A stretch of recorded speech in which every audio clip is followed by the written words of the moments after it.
Mixed by Nandan Yadav.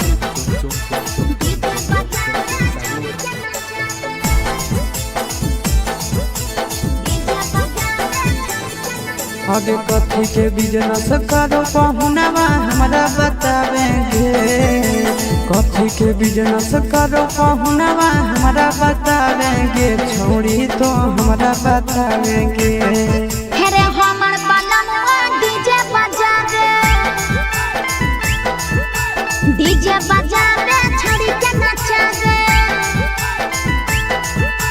हमर बनवा DJ बजावे।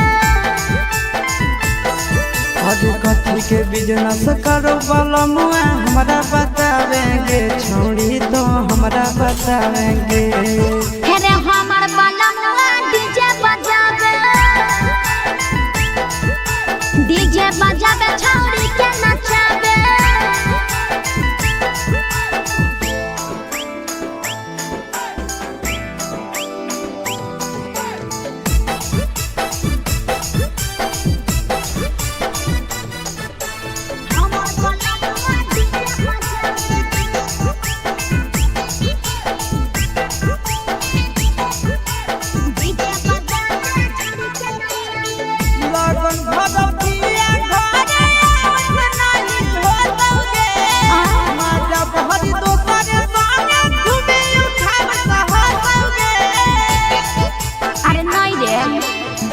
पिकअप पर बांध के सिया चारा गोडी जी रे।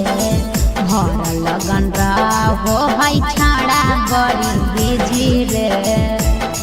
बुझली यही से बलमुआ नहीं तोर घरे देखावेगे। यही से पहुनवा नहीं तोर घरे देखावेगे। छौड़ी नहीं घरे देखावेगे। अरे हमर बनवा डीजे बजावे छौड़ी के नचावे।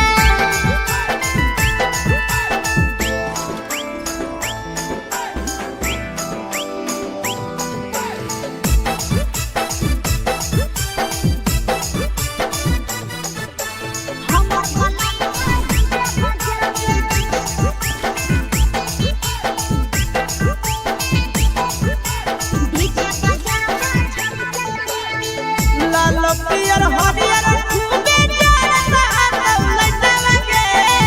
आशीष नंदन के बजता झुमटा लगे। पागल कहीं पे सैया वाला डीजे के हमर सभे है दीवाना रे। बाजो है डीजे पर लिखल प्रिंस प्रिया के गाना रे। महीना में कितना दिन ले बुकिंग करावेगे। महीना में कितना दिन ले बुकिंग चलावेगे। छोड़ी आगे बुकिंग करावेगे। हेरे